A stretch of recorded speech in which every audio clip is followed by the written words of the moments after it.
ચલો અવાજ આવે છે? પર કન્ફર્મ કહી દો હા ના અવાજ. હા સર. હા. હા સર. તો કાલનું હોમવર્ક કરી કાઢ્યું? દાખલો આપ્યો હતો તમને. ઉદાહરણ 3 ઉષા વાળો દાખલો હતો. કેટલાને આવડે સર એ મેં દાખલો? કહી દીધું. હા સરસ. જેને ગણે બધાને આવડ્યો ને? હા. અહીંયા સર કરાવો. હા દ્રષ્ટિ. સર કઈક હા સર કઈક નો અવાજ આવે પાછો આવે તમારો અવાજ. તમારું માઈક ઓન હોય ને કોઈનું એટલે એવું થાય એટલે માઈક ઓફ કરી દો બોલીને તો નહી થાય હવે. હવે થાય છે? હા સર. હજુ થાય છે?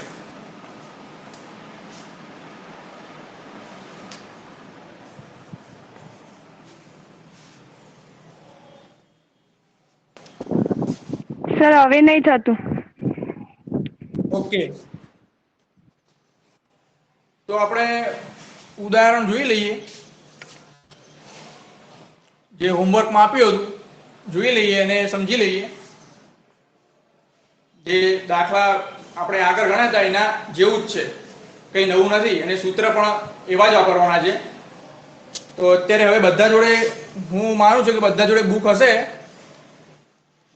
તો બુકમાં જોઈએ ઉદાહરણ જેના જોડે નથી જરા કહેજો બુક કોના જોડે નથી અત્યારે? છતાં હું બોલું છું પ્રશ્ન જે છે એ હું બોલું છું. કોના જોડે ના હોય તો નોંધી લેજો. ત્રીજો દાખલો ત્રીજો ઉદાહરણ છે. ઉષા 90 મીટર લંબાઈના એક સ્વિમિંગ પુલમાં તરે છે.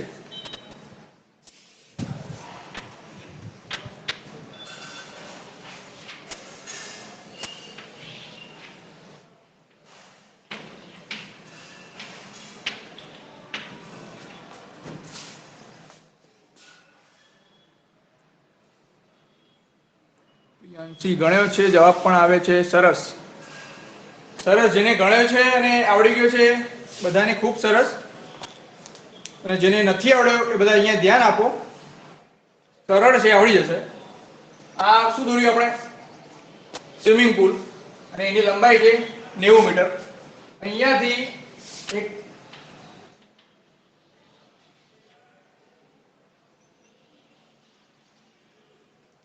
ટ્રેક કહેવાય પટ્ટો તમે સ્વિમિંગ પુલ જોયો હશો તો એક પટ્ટો હોય એની અંદર સીધે સીધા તરતા તરતા જવાનું ને જો એ વધારે લાંબી રેસ કરવી હોય તો રિટર્ન પણ પાછા ત્યાંથી અવાય. અહીંયાથી વળીને પાછા. તો જોઈએ તો ઉષા એક સ્વિમિંગ પુલમાં તરે છે તે સ્વિમિંગ પુલમાં તરે છે તે સ્વિમિંગ પુલના એક છેડેથી બીજા છેડે તથા તે જ માર્ગ પર પાછા ફરતા 180 મીટરનું કુલ અંતર 1 મિનિટમાં પૂરું કરે છે. અહીંયા 90 મીટરનું તો અહીંયા થઈ જ ગયું એક અહીંયાથી અહીંયા આવશે એટલે ફરીથી અહીંયાથી પાછું અહીંયા જશે. અહીંયાથી જતા વેરી અહીંયા તો જશે રિટર્નમાં અહીંયા પણ પાછું જશે. ઉષા રિટર્ન પણ કરે છે.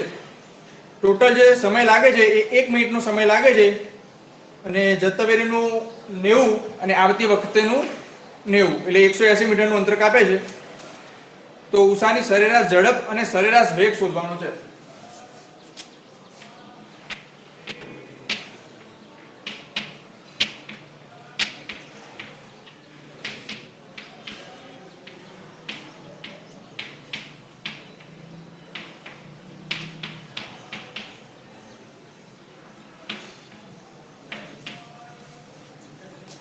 તો આપણે જોયું હતું કે ઝડપ જે છે એ એનું સૂત્ર કાપેલું કુલ અંતર ભાગ્યા લાગતો કુલ સમય અને વેગનું સૂત્ર હતું જે સરેરાશ વેગ તો એનું હતું કે થયેલું સ્થાનાંતર ભાગ્યા લાગતો કુલ સમય. તો પહેલા ઝડપ જોઈએ તો ઝડપ માટે કાપેલું કુલ અંતર કેટલું થશે? તો 90 જવાનું અને 90 આવવાનું.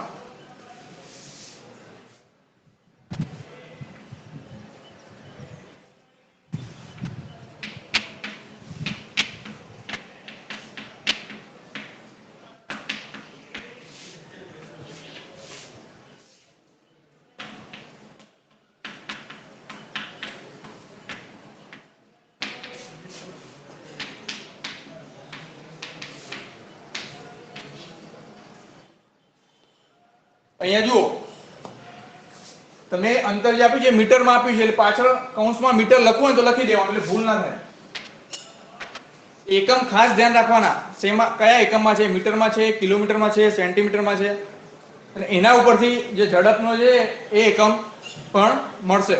તો એકમ સાથમાં લખવાનું રાખજો આવી રીતે, તો તમને શું થાય, ભૂલ ના થાય. હવે જે સમય આપ્યો છે એ 1 મિનિટનો સમય આપ્યો છે.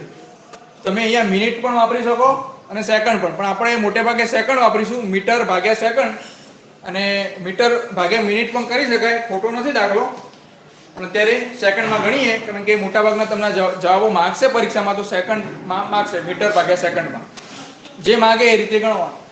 સેકન્ડમાં ફેરવીએ તો 60 સેકન્ડ થશે.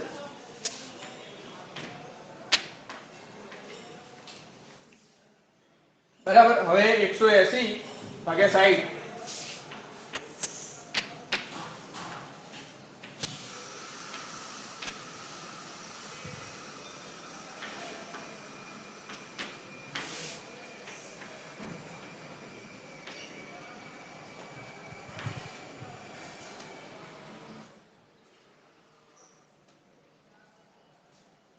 ત્રણ મીટર પ્રતિ સેકન્ડ અથવા 3 મીટર સેકન્ડ ઇનવર્સ. કાલે આ કહ્યું હતું કે સેકન્ડ ને નીચે લખો ભાગાકારમાં તો પણ સાચું, અને -1 ઘાત કરી દો તો પણ સાચું જ છે. સર દેખાતું દેખાતું નથી. ઓકે.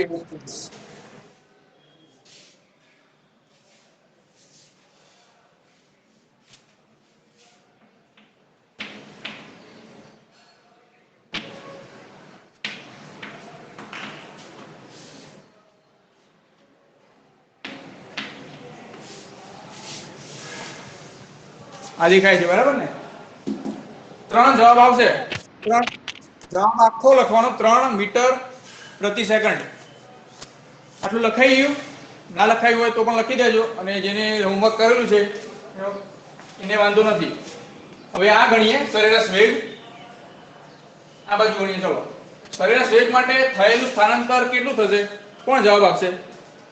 સર 0 થશે, કારણ કે હા, સાચું એકદમ. કેમ કે પ્રારંભિક અને અંતિમ સ્થાન ઉપર જ આધાર રાખે થયેલું જે સ્થાનાંતર હોય, ફક્ત પ્રારંભિક અને અંતિમ સ્થાન જે છે એના ઉપર આધાર રાખે. તો પ્રારંભિક અને અંતિમ સ્થાન બંને એક જ છે, તો સ્થાનાંતર 0 થશે.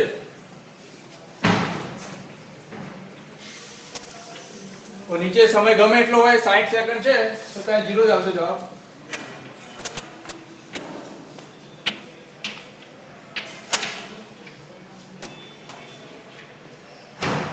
મારું ઉદાહરણ પૂરું.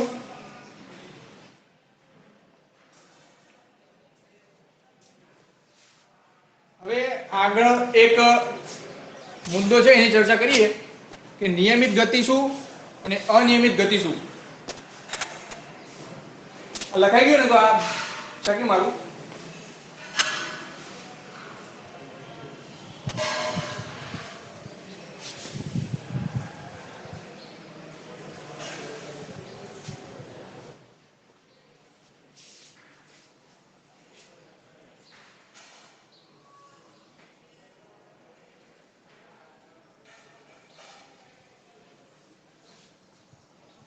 તો નિયમિત ગતિ અને અનિયમિત ગતિ વિશે જોઈએ.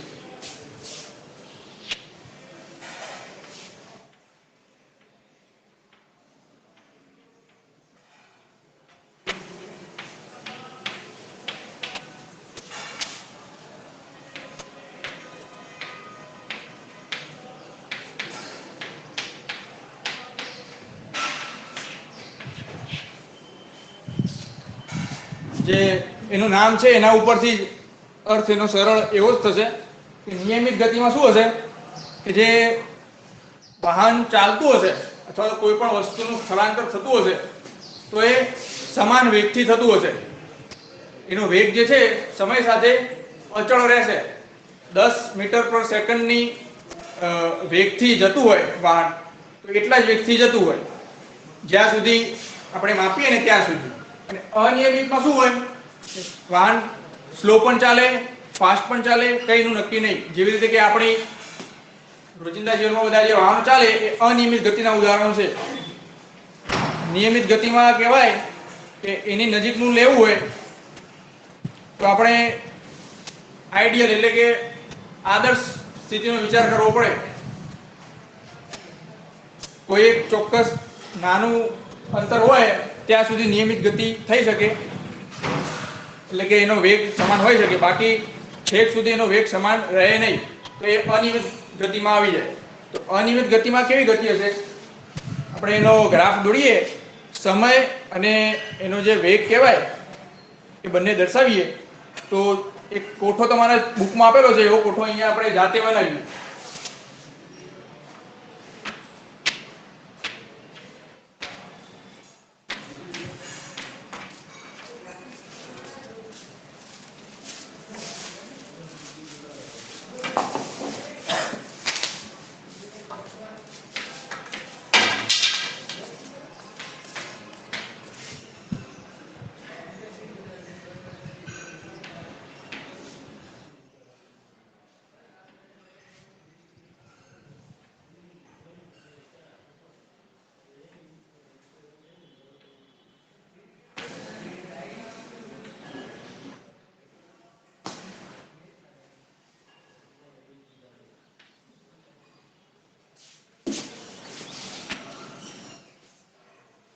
સમય છે અને એને અનુસંધાનમાં સામે આપણે વેગનું મૂલ્ય લખ્યું છે. તો જોઈએ, શૂન્ય સમયે એનો વેગ હતો 0. 1 સેકન્ડ થઈ ત્યારે એનો વેગ આપણે માપ્યો તો થયો 2 મીટર પર સેકન્ડ. ઉપર યુનિટ લખ્યો છે, એકમ ઉપર લખ્યો છે. બીજી સેકન્ડે વેગ માપ્યો તો થયો 3.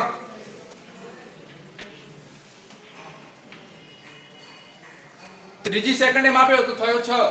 ચોથી સેકન્ડે પાછો 5.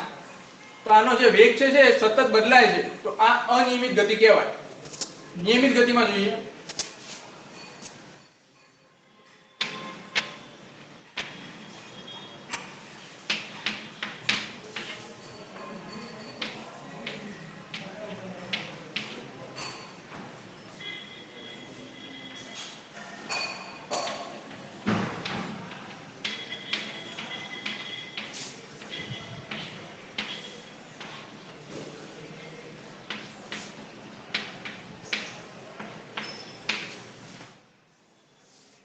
આમાં જોઈએ તો વેગ જે છે એ સતત અચળ જ રહેશે. 0 સેકન્ડથી શરૂ કરીને 4 સેકન્ડ સુધી ગમે ત્યારે આપણે વેગ માપીએ તો 4 મીટર પર સેકન્ડની સ્પીડથી, એટલે કે ઝડપથી એ વાહન કે જે વસ્તુ જે છે એ ગતિ કરે છે. તો આ કહેવાય નિયમિત ગતિ. તો આ જે મુદ્દો હતો એક સરળ હતો, જોઈ લીધો છે. આગળ એના વિશે તમને પરીક્ષામાં પૂછાય તો તમે કહી શકો, જે વસ્તુનું વેગ અચળ રહે તો નિયમિત ગતિ, અને જો વેગ અચળ ના રહે તો અનિયમિત ગતિ. પછી ઉદાહરણમાં લખી દેવાનું. જે અનિયમિત ગતિમાં તો રોજિંદા જીવનમાં હોય, અને નિયમિત ગતિમાં એવું લખવું કે કોઈ પણ વાહન હોય તો સીધી રેખામાં અચળ વ્યક્તિ ગતિ કરતું હોય સમય સાથે, તો એ નિયમિત ગતિના ઉદાહરણ તરીકે લઈ શકાય.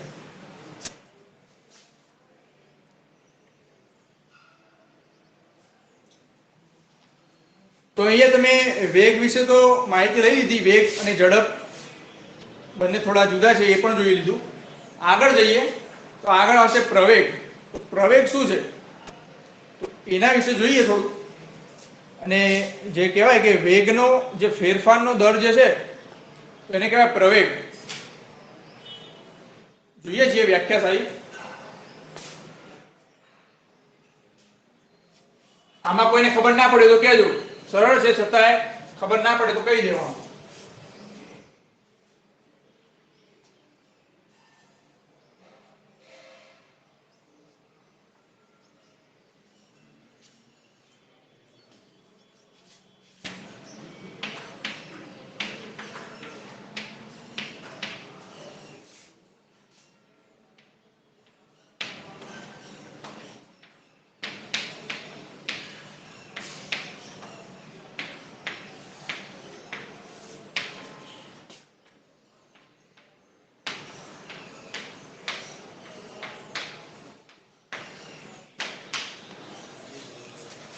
શું છે તો વેગના ફેરફારના દરને પ્રવેગ કહે છે. વેગના, અહીંયા ઝડપ નહીં પણ વેગ છે. વેગ એટલે સ્થાનાંતર આપણે માપતા હતા ને એ. તમને એક વધારાનો પણ એક તફાવત કહી દઉં ઝડપ અને વેગ વચ્ચે. ઝડપ જે છે એ અદિશ રાશિ છે, અદિશ રાશિ છે, અને વેગ જે છે એ સદિશ રાશિ છે. તો અદિશ અને સદિશ રાશિ શું છે તો અદિશમાં શું હોય, ફક્ત એનું મૂલ્ય જે હોય, મૂલ્ય અને એકમ બસ એટલું જ જોવાનું હોય. જ્યારે સદિશ રાશિમાં એનું મૂલ્ય પણ મળે અને એની દિશા પણ મળે. કોઈ વસ્તુનો વેગ આપણે કીધો હોય કે 10 મીટર પ્રતિ સેકન્ડ છે, તો એનું પહેલું સ્થાન અને બીજું સ્થાન, બે સ્થાન આપણે લીધા હોય, તો આ બેના વચ્ચેનો જે આપણે વેગ માપીએ છીએ તો બે સ્થાનને જોડતી રેખાની દિશામાં હોય. કારણ કે આપણે પહેલું અને છેલ્લું સ્થાન ધ્યાનમાં લેવાનું છે. તો વેગ એ સદિશ રાશિ છે.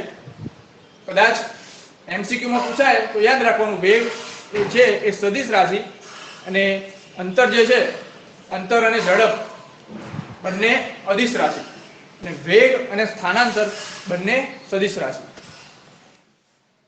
પ્રવેગ જે છે એ વેગના ફેરફારનો દર જે છે એને પ્રવેગ કહેવાય, અને પ્રવેગ પણ સદિશ રાશિ થશે.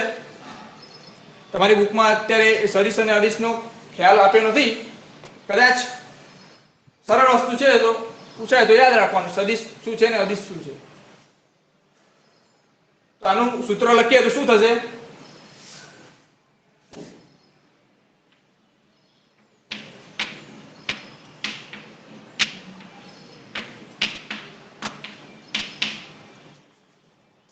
પ્રવેગને એ દ્વારા દર્શાવાય છે, સ્મોલ એ, એબીસીડી સ્મોલ એ. અને વેગના ફેરફારનો દર જે હોય હંમેશા એ સમયના આધારિત હોય. કોઈ પણ કીધું હોય કે વેગના ફેરફારનો દર, તો વેગનો ફેરફાર ભાગ્યા સમયનો ફેરફાર. એટલે આપણે ઝડપમાં અથવા તો વેગમાં જોયું હતું તો ઉપર જે કાપેલું કુલ અંતર થતું હતું, તો એમાં કાપેલા અંતર માટે આપણે શોધવા માટે શું કરતા, જે છેલ્લો પોઈન્ટ જે છે એમાંથી પહેલા પોઈન્ટનું જે સ્થાનાંતર હોય એ બાદ કરીએ, x2 - x1 અથવા તો લીધું હોય,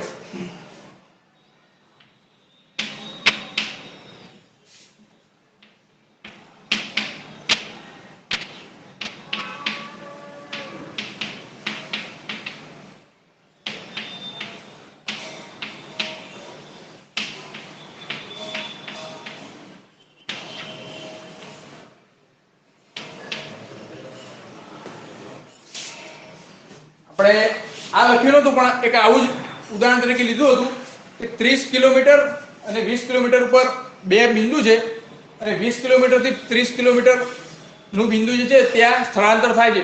તો એમાં કહેવાય કે અંતર કેટલું કાપ્યું હશે, તો 30 માંથી 20 બાદ કરીએ, અંતિમ સ્થાનમાંથી પ્રારંભિક સ્થાન બાદ કરીએ, એટલું અંતર કાપ્યું હશે.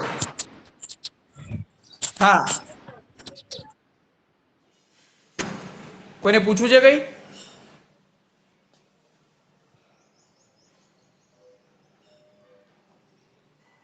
ના સર. હા, તો અહીંયા જોઈએ તો અંતર જે છે એ આવી રીતે આપણે માપતા હતા. કોઈ પણ બે સ્થાન વચ્ચેનો જે પોઈન્ટ જે આપેલો હોય કે 30 કિલોમીટર અને 20 કિલોમીટરનો, તો અંતિમ સ્થાન જે છે 30 કિલોમીટરનું, અને જે પ્રારંભિક સ્થાન હતું એ હતું 20 કિલોમીટર અંતરે હતું.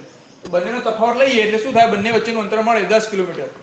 સમયમાં પણ એવું જ, પહેલી સેકન્ડથી શરૂ કર્યું હતું, શૂન્યથી નહીં પણ પહેલી સેકન્ડ થઈ હતી ઘડિયાળમાં, 1 સેકન્ડ થઈ ગઈ હતી ત્યાંથી શરૂ કર્યું, અને 5 સેકન્ડ થઈ ત્યાં સુધી એ આપણે ગતિ ચાલુ રાખી. તો ટોટલ સમય કેટલો થાય, 5 - 1 એટલે 4 સેકન્ડનો સમય લીધો હશે. એવી રીતે અહીંયા પણ જે વેગનું જે સૂત્ર છે પ્રવેગનું, તો એમાં વેગમાન જગ્યાએ વેગનો ફેરફાર લીધો છે. તો અંતિમ વેગ ઓછા પ્રારંભિક વેગ જે ભાગ્યા કર્યા છે એ t2 - t1 જે અહીંયા જે કર્યા છે એવી રીતે. તો અહીંયા v2 જે છે એ આપણે બુકમાં સંજ્ઞા એની આપી છે v, એટલો v, અને પ્રારંભિક વેગ છે એને u કીધો છે.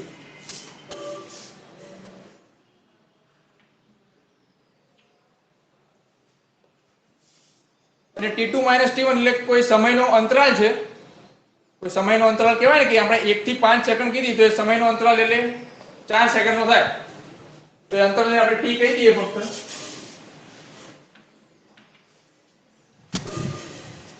એટલે વેગમાં થતો ફેરફાર અને ભાગ્યા એ ફેરફાર માટે લાગેલો સમય એટલે થઈ જાય પ્રવેગ.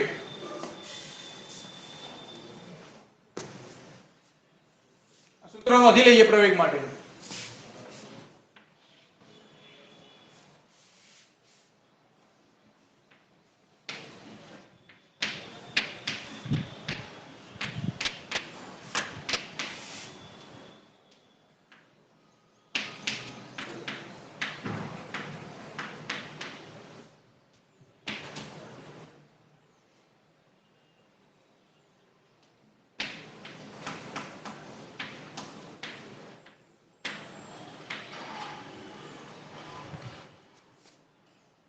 આટલું નોંધી લેજો. સૂત્ર અને આ ત્રણ વસ્તુ જે છે, u જે છે એ પ્રારંભિક વેગ છે, v જે છે એ અંતિમ વેગ છે, અને t જે છે એ લાગતો સમય છે.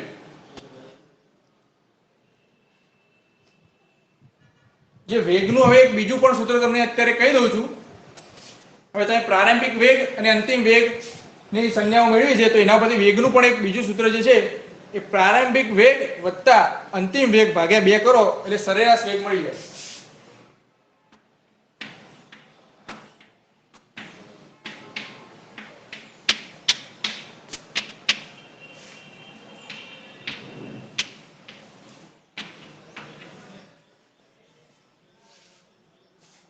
વેગનું એક બીજું પણ સૂત્ર અત્યારે હવે નોંધી લો.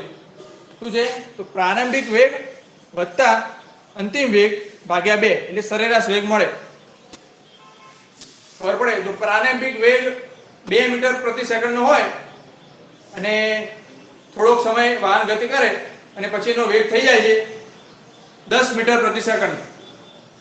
સરેરાશ વેગ આપણે શોધવો હોય, આપણે સરાસરી આવડતી હશે, ગણિતમાં આવી છે, સરવાળો કરવાનો ભાગ્યા જેટલા નંબર જે છે જેટલો સરવાળો કરે જેટલી સંખ્યાઓનો એ એટલે 10 + 2 12 ભાગ્યા 2 એટલે 6 મીટર પ્રતિ સેકન્ડ એ સરેરાશ વેગ થાય. તો બસ એવું જ કંઈક સૂત્ર છે, સામાન્ય લોજિક વાપરેલું છે. તો આ સૂત્ર પણ નોંધ કરી લો. આનો નોંધ નહીં કરતા.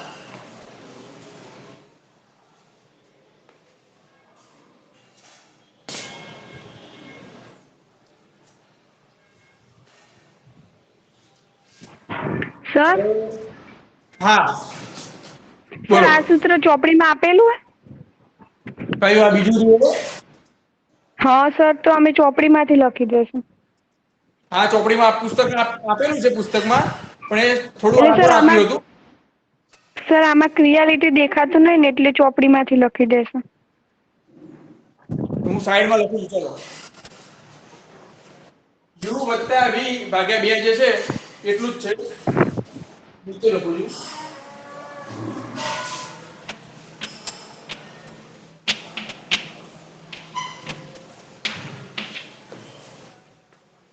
આ તો દેખાય છે ને ઉપર? હા સર. હવે પેલું પણ દેખાશે તો એ પણ લખી દો હવે. અને u અને v શું છે?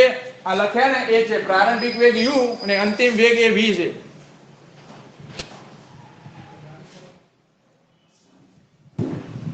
હવે ઉપર લખાઈ દીધું, પૂછ ચેકી મારું બરાબર. રફ કરી દો ને હવે. હા સર.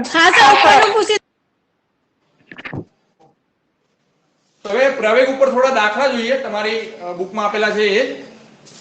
ઉદાહરણ 4 જોઈએ છીએ. પુસ્તક ના હોય તો રકમ જે પ્રશ્ન છે એ લખી દો, અને હોય તો અંદર જુઓ. છતાંય લખવાનું તો છે જ, પ્રશ્ન લખી દો. હું અહીંયા જે એની જે ડેટા છે, માહિતી છે એ જ લખીશ, આખી રકમ નથી લખતો. હવે શું છે કે સ્થિર અવસ્થામાંથી રાહુલ પોતાની સાયકલ ચલાવવાનું શરૂ કરે છે અને 30 સેકન્ડમાં 6 મીટર પ્રતિ સેકન્ડનો વેગ પ્રાપ્ત કરે છે. તો સ્થિર અવસ્થામાંથી કીધું છે એટલે કે પ્રારંભિક વેગ જે છે એ 0 હશે.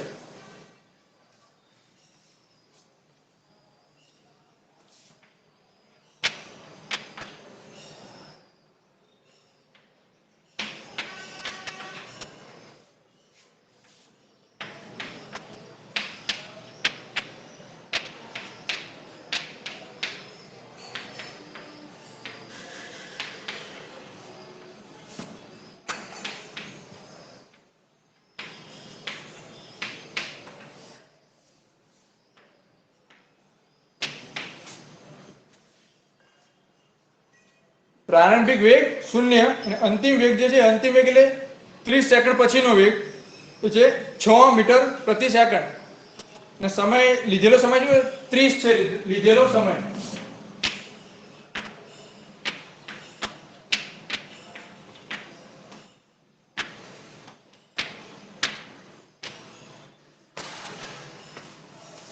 સેકન્ડ માટે ફક્ત નાનો s લખજો, આખું સેકન્ડ લખતા નહીં.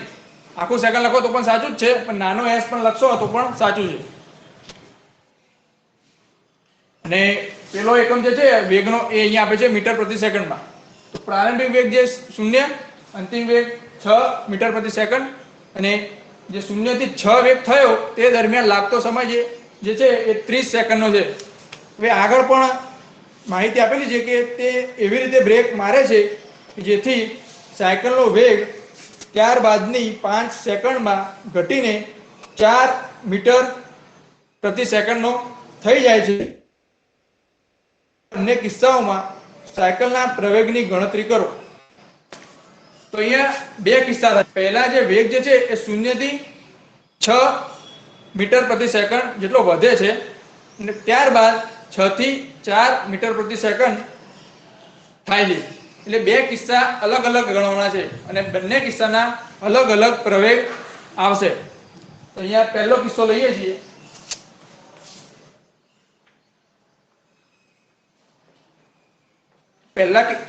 બંને કિસ્સા માટે પ્રારંભિક વેગ અને અંતિમ વેગ જુદા જુદા થશે. પહેલા કિસ્સા માટે પ્રારંભિક વેગ 0 હતો અને અંતિમ વેગ 6 મીટર પ્રતિ સેકન્ડનો હતો. લાગતો સમય જે હતો એ 30 સેકન્ડનો હતો.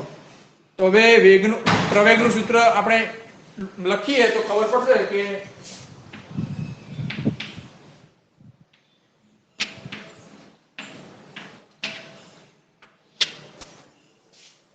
v - u ભાગ્યા t. v એટલે અંતિમ વેગ, u એટલે પ્રારંભિક વેગ અને t એટલે લાગતો સમય. તો 6 - 0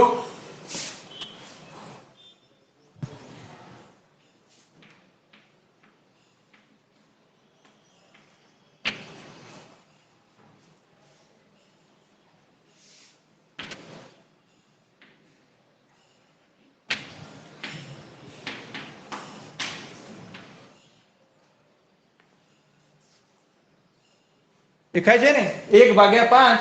હજી આનું સાદરૂપ આપીએ તો ઉપર નીચે 2 વડે ગુણીએ તો 2/10 થાય. 2/10 થાય તો આપણને ખબર છે કે 2/10 એટલે 0.2 થાય.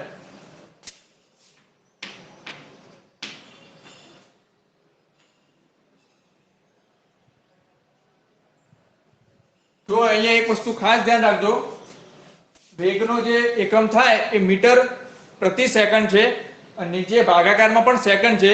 તો સેકન્ડ ભાગાકારમાં 2 વાર આવે છે. જુઓ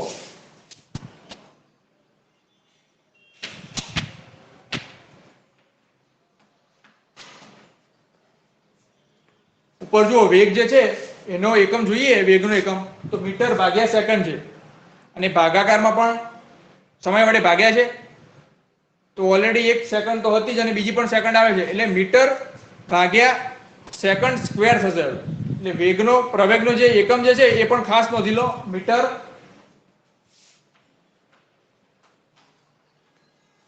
ભાગ્યા સેકન્ડ સ્ક્વેર, મીટર પ્રતિ સેકન્ડ સ્ક્વેર અથવા તમે -2 ઘાત પણ લખી શકો.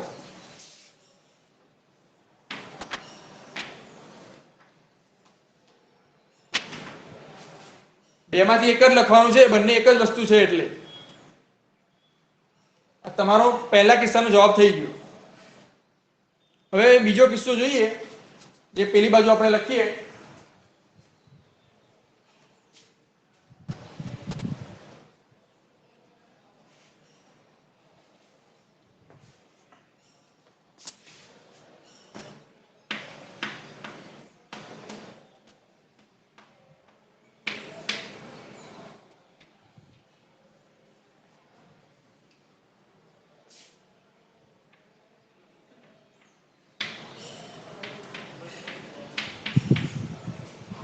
તો બીજા કિસ્સા માટે પ્રારંભિક વેગ કેટલો થશે કોઈ કહેશે?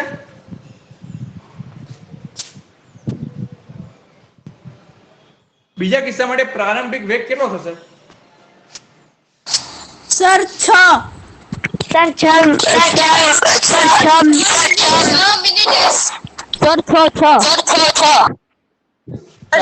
પ્રતિ સેકન્ડ.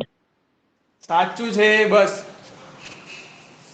તો 6 થશે કેમ કે 6 એ આવીને વાહન પછી બ્રેક મારવાનું શરૂ કરે છે તો પ્રારંભિક વેગ હશે 6 મીટર પર સેકન્ડ હશે.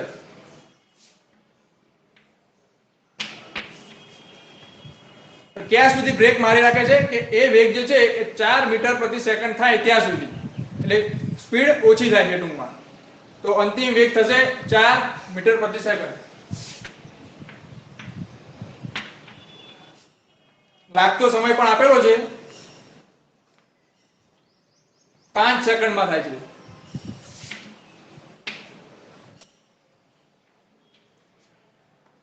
હવે ફરી પ્રવેગનું સૂત્ર મૂકીએ, પ્રવેગ ગણીએ.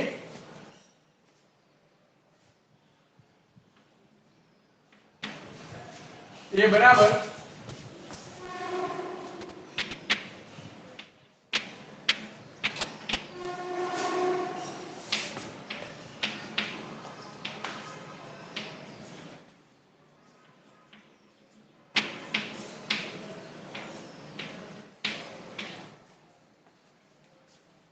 જોઈએ તો અંતિમ વેગ ઓછા પ્રારંભિક વેગ ભાગ્યા સમય.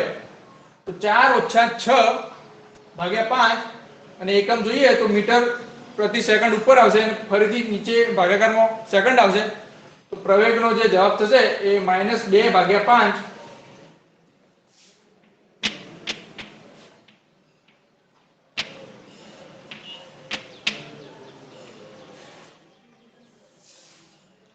હવે આનું પૂર્ણાંક સ્વરૂપમાં લખવું હોય તો ઉપર નીચે 2 વડે ગુણીએ તો આપણને ખબર છે કે નીચે 2 વડે ગુણતા 10 થશે, ઉપર 2 વડે ગુણતા -4 થશે, એટલે -4 ભાગ્યા 10 એટલે કે 0.4 થશે, ઓછા 0.4.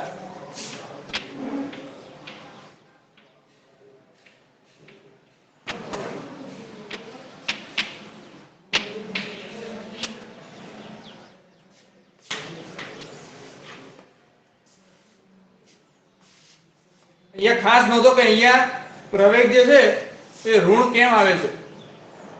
અહીંયા પ્રવેગ ધન હતો, અહીંયા પ્રવેગ ઋણ છે.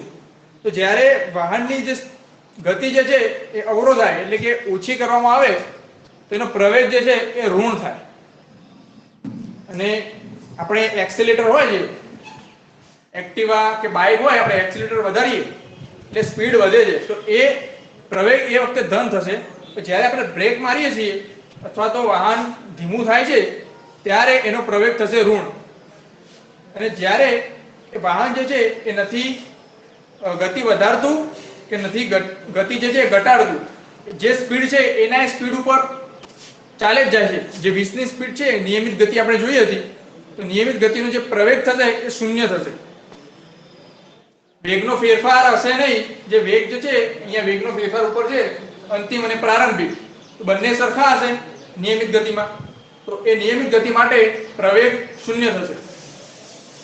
અને બ્રેક લગાવીએ તો પ્રવેગ ઋણ થશે અને ઝડપ વધારીએ અથવા તો વેગ વધારીએ તો પ્રવેગ એ ધન થશે. આ નોંધવાની વસ્તુ હતી, યાદ રાખજો આ વસ્તુ.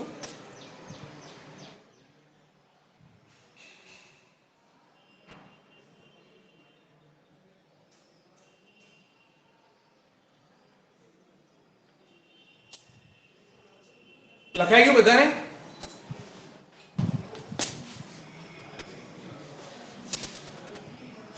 બાકી હોય એ બોલજો.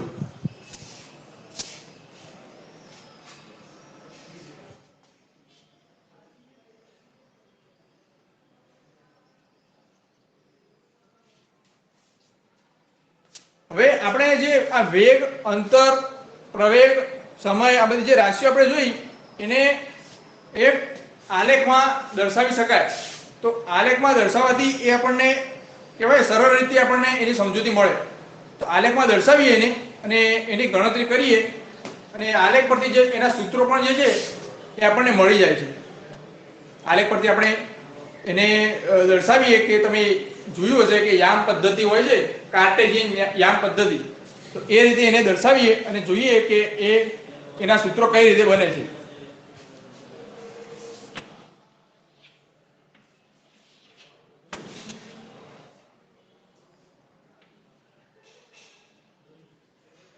અહીંયા ઉગમ બિંદુ જે છે એને O કહીએ અને ત્યાં શૂન્ય પણ છે એટલે શૂન્ય પણ લખ્યો છે. હવે આ જે અક્ષ જે છે આ અક્ષ ઉપર અંતર દર્શાવ્યું છે. અંતરને આપણે S તરીકે લઈશું. S તરીકે એને માપીશું. એનો જે કહેવાય કે ચિહ્ન S લીધો છે, જેમ સમયનો ચિહ્ન આપણે T લીધો છે એ રીતે અંતરનો S લીધો છે. સમય માટે ઉભો y અક્ષ જે છે એ સમયને આપીશું.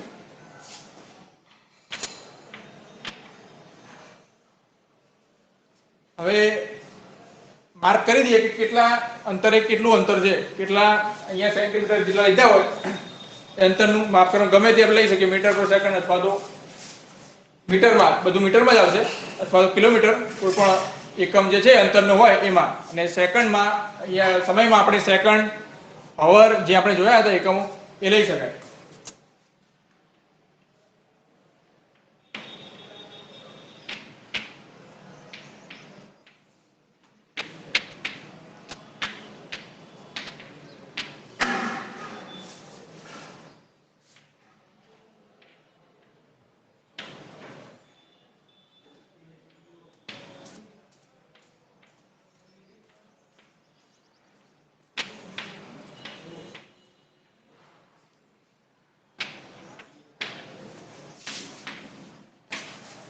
કૌંસમાં દર્શાવ્યું છે કે અંતર જે છે મીટરમાં લખ્યું છે અને સમય સેકન્ડમાં છે. તો હવે આ આલેખ જે છે એ કઈ રીતે ઉપયોગમાં લેવો? તો આપણે એક જે માહિતી આપણે લીધી હોય કે શૂન્ય સમયે એનું કાપેલું અંતર શૂન્ય હતું, તો એ જે પોઈન્ટ જે છે અહીંયા આપણે નોંધી દેવાનું. તો શૂન્ય સમય અને શૂન્ય અંતર, તો એ પોઈન્ટ હશે ઉગમ બિંદુ. એ પોઈન્ટ મળ્યો. હવે એમ કે છે કે 10 મીટરનું અંતર કાપે છે એટલે એક સમય એક સેકન્ડ થઈ હોય છે. એક સેકન્ડના અંતે 10 મીટરનું અંતર કાપેલું હોય છે. તો અહીંયા 10 મીટરનું અંતર છે અને આ 1 સેકન્ડ, તો આ બંને ક્યાં મળે? અહીંયા. એ પણ પોઈન્ટ નોંધી કાઢીએ. પછી એમ કે છે કે 20 સેકન્ડનું અંતર, 2 સેકન્ડની અંતે 20 મીટરનું અંતર કાપે છે. એનો પણ પોઈન્ટ અહીંયાથી મળી જશે કે 2 સેકન્ડ ક્યાં છે? તો અહીંયા છે અને 20 મીટર અહીંયા છે.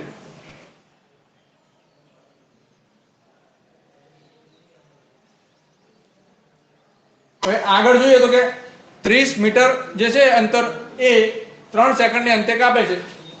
તો એ પણ મળે. તો હવે શું કરવાનું? આ જે બધા પોઈન્ટ જે મળે છે આપણને ખબર પડે કે આ બધા પોઈન્ટ એ સુરેખ પથ પર છે. સુરેખ પથ એટલે કે લાઈન પર છે, એક રેખા પર છે. સુરેખ પથ તો આ સુરેખ પથ છે, પણ આ જે રેખા જે છે એ એક સીધી રેખા છે. તો બધા બિંદુને જોડી દઈએ તો આપણને દરેક બિંદુએ વારાફરતી શોધવાની જરૂર નહીં પડે અને બધા જ બિંદુ જે છે એમનો અંતર અને સમય વચ્ચેનો સંબંધ જે છે આપણને મળી જાય.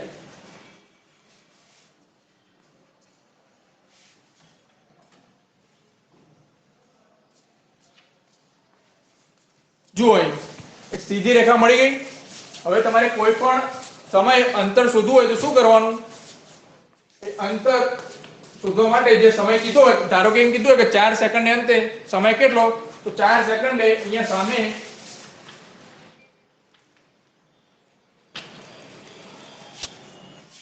સીધી લાઈન અહીંયા જોવાની. તમે યામ બિંદુ જે છે એના બે હોય અહીંયા,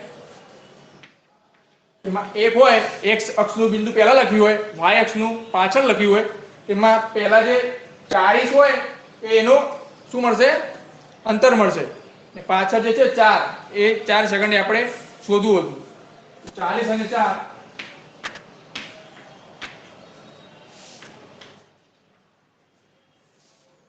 ખબર પડી ગઈ.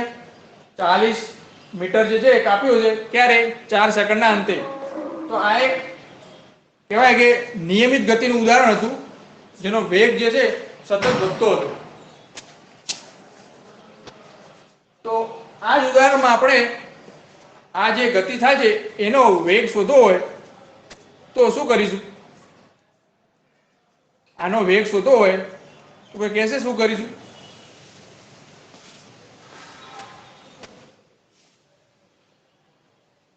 આ જ ઉદાહરણમાં વેગ કેટલો થશે?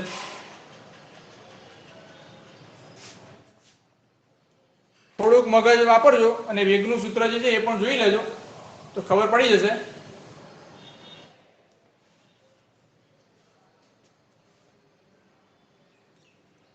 આવશે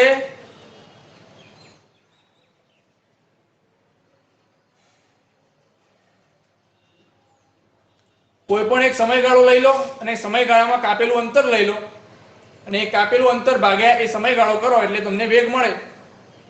હવે કોઈ કહેશે કેટલો થશે વેગ?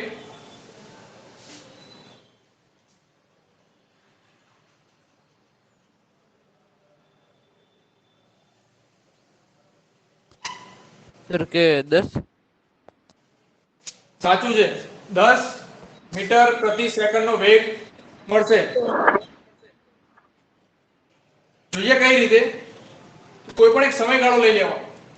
સમયગાળો એટલે કોઈ સર, પણ કઈ રીતે? બે બિંદુ લઈ અને એ બે બિંદુઓ વચ્ચેનો જે સમયગાળો છે એનો તફાવત નીચે લખવાનો અને ઉપર એ અંતરનો તફાવત લખવાનો એટલે એનો ભાગાકાર કરશો એટલે વેગ મળશે. આપણે એક બિંદુ અહીંયા લીધું છે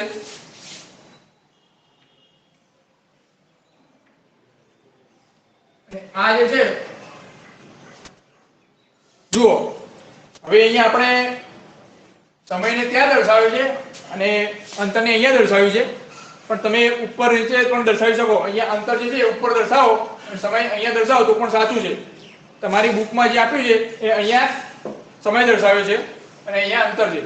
તો આપણે આ જે આલેખ છે એ રીતે સમજીએ તો તમને વધારે ખબર પડશે. ચલો એ રીતે લખી દઈએ છીએ.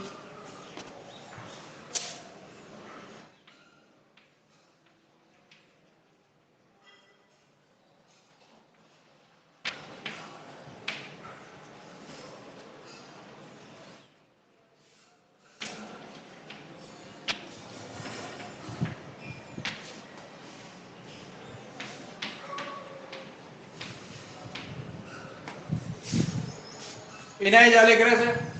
અહીંયા સમય જેટલો સમય વધે છે એમ અંતર જે છે એ ઉપર જઈએ તો આ વધે છે.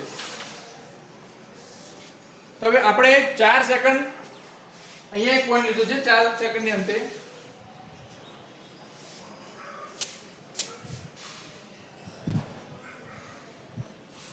બીજા બધા પોઈન્ટ ભૂલી જઈએ. યાર જે પહેલો પોઈન્ટ લીધો છે એ 4 સેકન્ડની અંતે લીધો છે અને બીજો પોઈન્ટ આપણે લઈએ છીએ ઉપર 5 સેકન્ડની અંતે.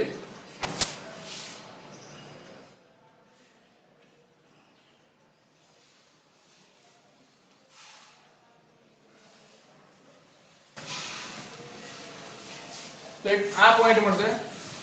તો એની સામે આપણે જોઈશું તો 50 મીટરનું અંતર એક આપેલું છે. આ છે બીજો પોઈન્ટ. બે પોઈન્ટ લીધા. હવે આ બે પોઈન્ટ કોઈ પણ બે પોઈન્ટ લેવાના. કોઈ પણ બે પોઈન્ટ તમે લઈ શકો છો. તો હવે આમાં જે કહેવાય કે સૂત્ર શું છે વેગનું એ લખી દઈએ પહેલા.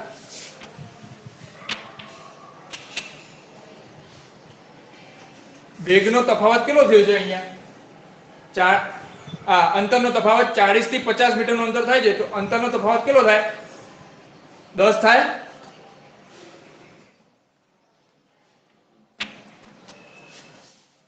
અને લાગતો સમય કેટલો છે? 1 સેકન્ડનો.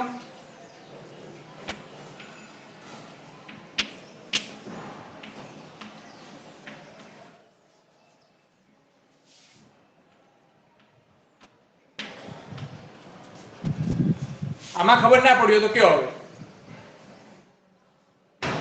અને સૂત્ર આપણે વાઇઝ લખીશું પણ અત્યારે ખાલી સમજણ માટે તમે જોઈ લો કે 10 જે છે શું થયું? સમજ નથી પડી. ખબર સર નથી મને પડી. ખબર નહીં પડી. ચલો ફરીથી સમજાવું.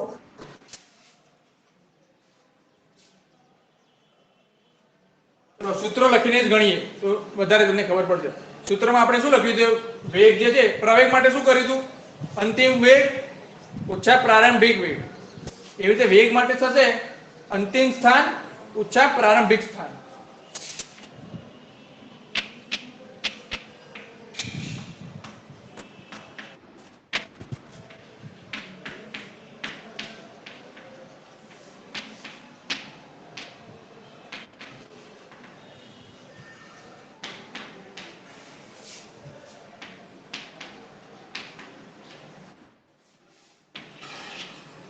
આપણે જોઈ લીધું છે, છતાં અહીંયા ફરી લખ્યું છે.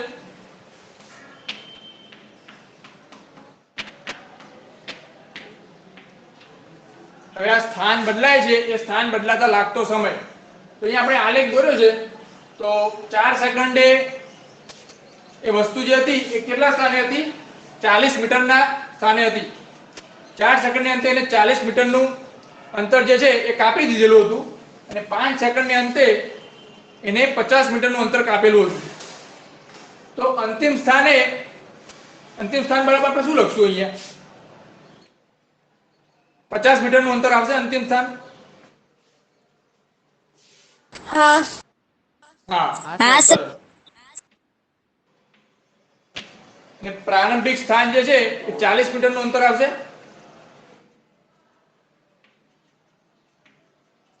બે બિંદુ લીધા છે, એક 40, એક આ જો આ પહેલું બિંદુ અને આ બીજું બિંદુ. પહેલું બિંદુ જે છે એ 40 મીટરના અંતરે છે, ક્યાંથી? તો અહીંયાથી. અને બીજું બિંદુ જે છે એ 50 મીટરના અંતરે છે. બધું ઉગમ બિંદુથી જ માપવાનું છે આપણે, સમય પણ અને અંતર પણ. સમય જે હતો લાગતો સમય, તો લાગતા સમયનો જે સમયગાળો છે અહીંયા શું છે? 5 સેકન્ડ જે છે એ અંતિમ સમય હતો, અને પ્રારંભિક જે સમય હતો એ 4 સેકન્ડનો હતો.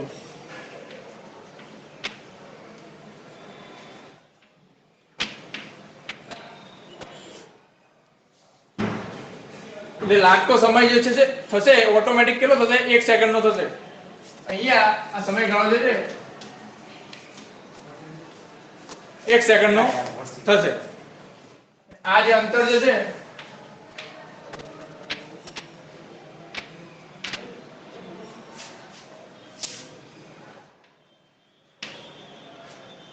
દસ મીટરનું થશે. હવે ખબર પડી? હવે આટલા સુધી ખબર પડી? દેખાય છે? હા સર. હા સર. હા સર પડી. હા. 50 ઓછા 40 10. 10 ભાગ્યા 1 એટલે જવાબ આવશે. ના દેખાતો સાઈડમાં લખું છું.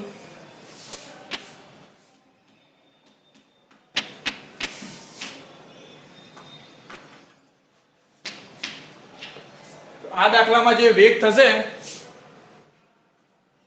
ખબર પડી ગઈ? ઓકે.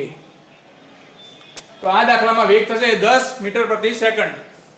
કઈ રીતે શોધ્યો? તો કોઈ પણ બે બિંદુઓ લીધા, અને એ બે બિંદુઓ વચ્ચેનો સમયનો તફાવત અને અંતરનો તફાવત આપણને શોધવાનો થાય.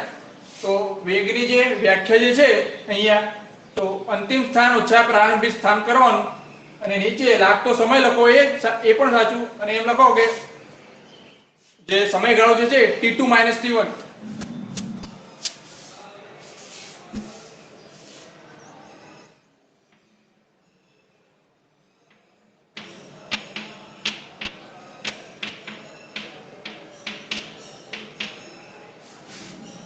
વેગનું આ એક સૂત્ર છે, આપણે લખી શકીએ કે S2 એટલે કે અંતિમ સ્થાન. અહીંયા S2 લઈએ, S1 એટલે કે પ્રારંભિક સ્થાન, અહીંયા T2 એટલે કે અંતિમ સમય. ઘડિયાળમાં જોઈએ તો અંતિમ જે સમય હતો નોંધેલો એ, અને T1 એટલે કે પ્રારંભિક સમય. T2 - T1 જે આવશે એ સમયગાળો આપશે, અને આ જે છે એ કાપેલું અંતર આપશે. વ્યાખ્યા તો એ જ છે, ફક્ત ગ્રાફમાં આલેખમાં કઈ રીતે દર્શાવાય એને એ રીતેનું આ કહેવાય કે આપણું આયોજન છે, કે ડાયરેક્ટ આપણને કઈ રીતે ખબર પડે. તો નોંધી લેજો આટલી વસ્તુ. આલેખની મદદથી એ કહેવાય આની સમજણ એ ઘણી સરળ થઈ જાય છે. એટલે આલેખને સમજવું એટલા માટે આપણા માટે ઉપયોગી છે. આલેખની મદદથી વેગ, પ્રવેગ, અંતર એ બધી જ વસ્તુઓ આપણને સમજાઈ જાય છે સરળતાથી. કોઈ વસ્તુનો જે આલેખ દોર્યો હોય તેની ગતિ જે છે કેવા પ્રકારની છે એ પણ આપણને એના ઉપરથી મળી જાય. તો આટલી વસ્તુ નોંધી લીધી છે તમે? બાકી હોય તો હા તો નોંધી લો.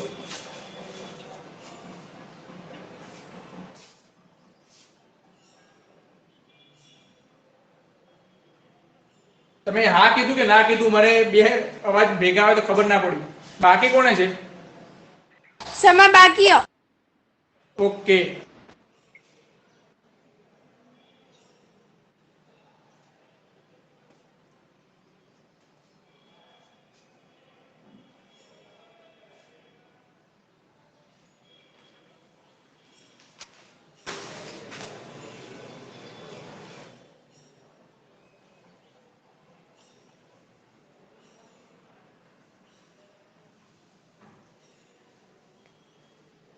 લખાઈ જાય એટલે કહી દેજો.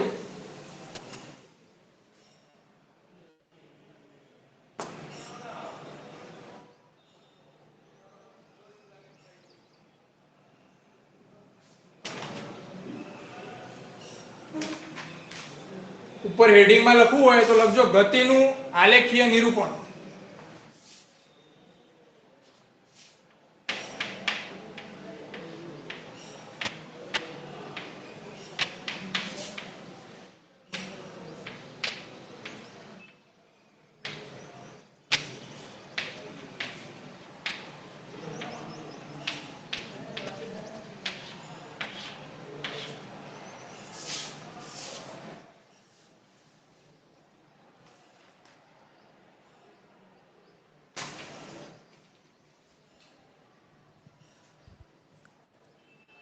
લખાઈ ગયું?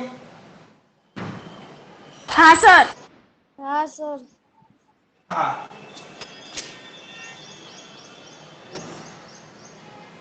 જો આ બધું જે છે, જો કોઈને 11-12 સાયન્સ કરવાનું હશે તો આ બધી જે કહેવાય ને પાયાની માહિતીઓ કહેવાય, પાયો કહેવાય, આ બધું આવડશે તો ત્યાં ઈઝી લાગશે બધું. અત્યારે ભલે તમને થોડું ઘણું અઘરું લાગતું હોય, થોડી મહેનત કરી લેજો, ફરીથી રિવિઝન કરજો, દાખલા પણ જે ગણજો. તો 11-12 માં પણ આવા જ દાખલા આવે છે, ખાલી એકાદ વસ્તુ નવી આવે, બાકી જે મોટા ભાગનું છે આવું જ આવે છે. આલેખ જે છે, આલેખ તમને આવડી જશે. આ કયો આલેખ છે? તો સમય વિરુદ્ધ અંતર વિરુદ્ધ સમયનો આલેખ છે.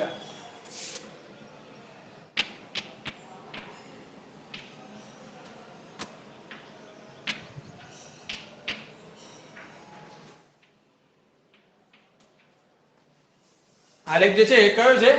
અંતર વિરુદ્ધ સમય. બીજા કયા આલેખ આવે? તો વેગ વિરુદ્ધ સમય અને પ્રવેગ વિરુદ્ધ સમય. એ આલેખ તમારે આવે છે, તો એ આલેખ પણ આપણે જોઈશું. તો અહીંયા આમાંથી આપણે વેગ વિરુદ્ધ સમયનો આલેખ બનાવવો હોય, ચલો આમાંથી જ બનાવીએ વેગ વિરુદ્ધ સમયનો આલેખ.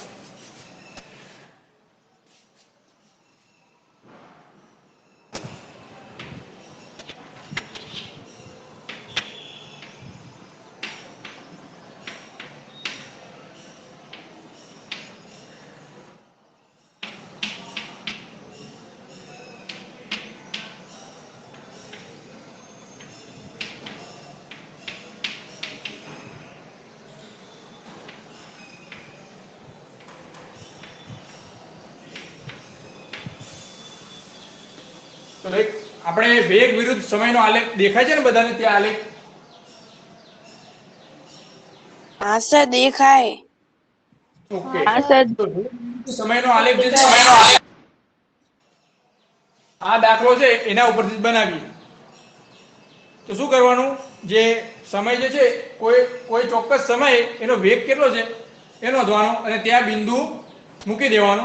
પછી બીજો બિંદુ લેવાનું કે બીજા કોઈ સમયે આપણે એનો વેગ ફરીથી શોધવાનો અને બિંદુ મૂકવાનો. એવા કેટલાક 4-5 એવા બિંદુ લઈએ તો આપણને જે ગ્રાફ જે છે ખબર પડી જશે કેવો થાય. તો અહીંયા તમે કહેશો કે 1 સેકન્ડના અંતે વેગ કેટલો હશે? કોઈ પણ સમયગાળાનો વેગ તમે જોશો, અહીંયા તમને કહી દઉં છું અત્યારે કે વેગ જે છે એ 10 મીટર પ્રતિ સેકન્ડ એક અચળ રહેશે. આનો આલેખ સુરેખ હોય, અંતર વિરુદ્ધ સમયનો આલેખ સુરેખ હોય તો એ નિયમિત ગતિ છે. એટલે એનો વેગ જે છે એ સતત એટલે કે કોન્સ્ટન્ટ રહેશે, અચળ રહેશે. લખવું હોય તો લખી દો, હું લખું છું.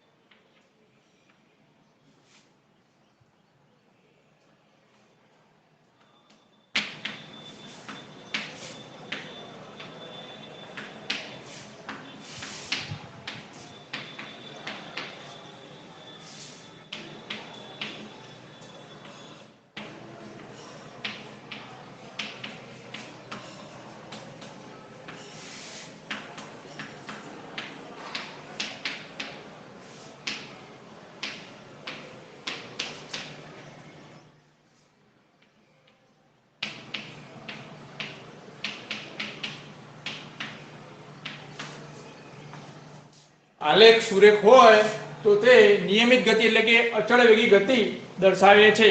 તો કોઈ પણ એક જગ્યાએ તમે વેગ શોધશો તો આખા જે કહેવાય કે અંતરાલ દરમિયાન એનો વેગ સરખો જ હોય. અહીંયા વેગ આપણે શોધ્યો હતો તો કેટલો 10 આવ્યો હતો. તો 0 સેકન્ડે પણ 10 હશે, 1 સેકન્ડને અંતે પણ 10 હશે, 2 સેકન્ડને અંતે પણ 10 હશે.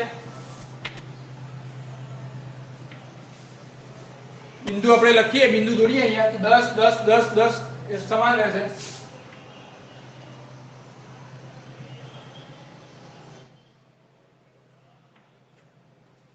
તો આલેખ શું થશે?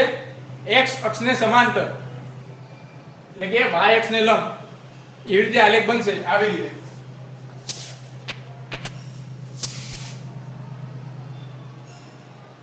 ખબર પડી ગઈ? યાર 10 જે છે એ સમાન રહે છે તો દરેક બિંદુ પર જે છે એ જવાબ થશે એ 10 જ રહેશે. આમાં કોને ખબર ના પડી? હવે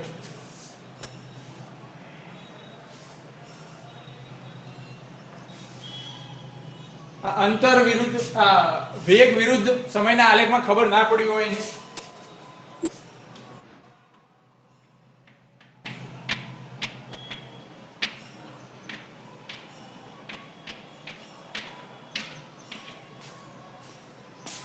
બધાને પડી ગઈ? हाँ सर हाँ सर તો સારી વાત છે કે અંતર વિરુદ્ધ સમયનો અને વેગ વિરુદ્ધ સમયનો આલેખ તમને આવડી ગયો છે. આગળ આપણે પ્રવેગ વિરુદ્ધ સમયનો પણ આલેખ જોઈશું. આનો પ્રવેગ આપણને ખબર છે અંતર વેગ જે છે એ સતત એટલે કે અચળ છે. તો પ્રવેગ એનો કેટલો થશે? વેગ અચળ હોય, બદલાતો ના હોય તો પ્રવેગ કેટલો થશે? કોણ કહે છે?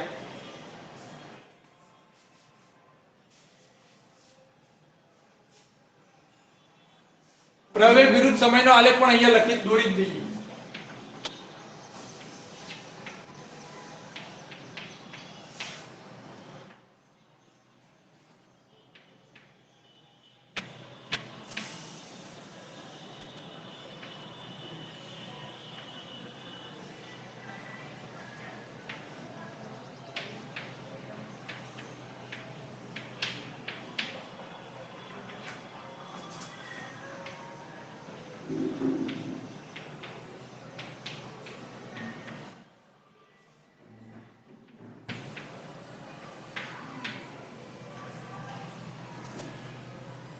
આનો પ્રવેગ કેટલો થશે? પ્રવેગના સૂત્રો ઉપરથી પણ જોવું હોય તો જોઈ લો.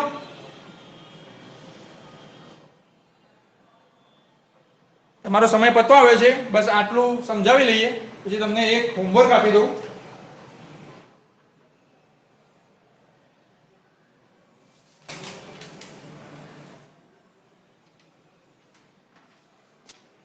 તમારું હોમવર્ક જે છે એ હું તમને ગ્રુપમાં પ્રશ્નો નાખી દઈશ, વોટ્સઅપના ગ્રુપના.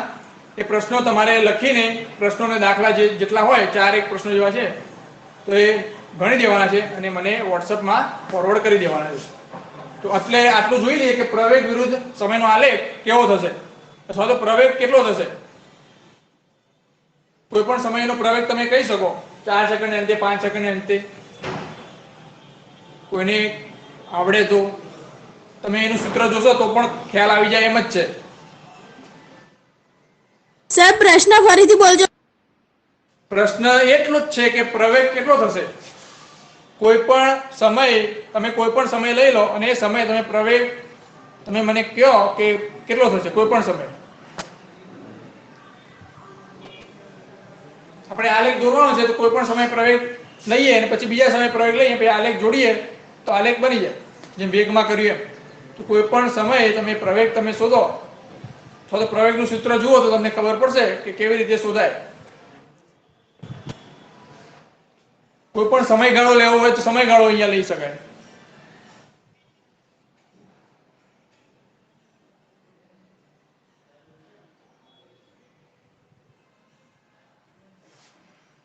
ચલો સમજાવું છું. એક સમયગાળો લઈએ ગમે તે કોઈ પણ સમયગાળો લેશો જવાબ એક જ આવશે કારણ કે પ્રવેગાળો થશે 0. અચળ વેગી ગતિ જે હોય એનો પ્રવેગ હંમેશા 0 થાય. આમાં આગળ લખવું હોય તો સુરેખ હોય એસ વિરુદ્ધ ટી નો આલેખ સુરેખ હોય તો તે નિયમિત ગતિ એટલે કે અચળ વેગી ગતિ દર્શાવે છે અને જેનો પ્રવેગ શૂન્ય થશે.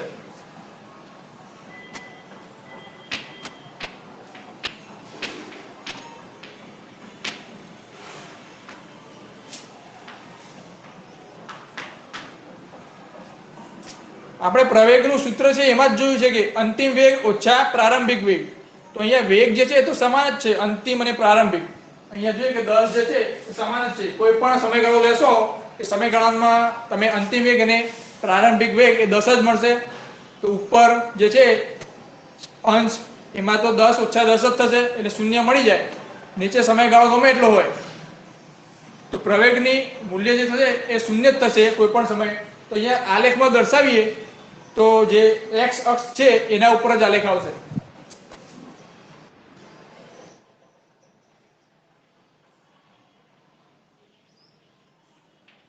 ઘાટો કરે છે તમને દેખાય રીતે એ આલેખ એમ જાય છે એમ કે પ્રવેગ જે છે એ શૂન્ય જ રહેશે કોઈ પણ સમયે. સમજાઈ ગયું પ્રવેગ શૂન્ય કઈ રીતે? હા સર. હા સર. અવાજ કેમ હવે ધીમો આવે છે એટલે ભારે લાગે છે આ બધું હવે? ના સર. નથી લાગતું ને બરાબર? અને કેટલાક ને એમ થાય કે 11 સાયન્સ ચાલુ કર્યું કે શું સર? 11 સાયન્સ હજી આનાથી થોડું આગળ આવે, હજી થોડું ભારે આવે. તમારે શું પાયો અત્યારે આવે છે નવમામાં, નવમાનો પાયો જે છે એ 11 સાયન્સમાં આવે.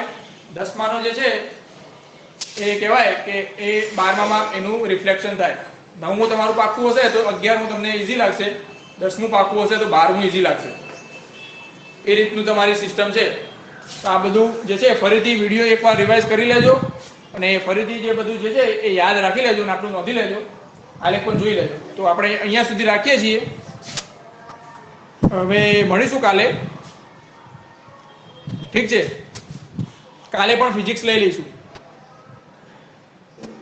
અહીંયા સુધી રાખીએ. Okay sir. Okay bye.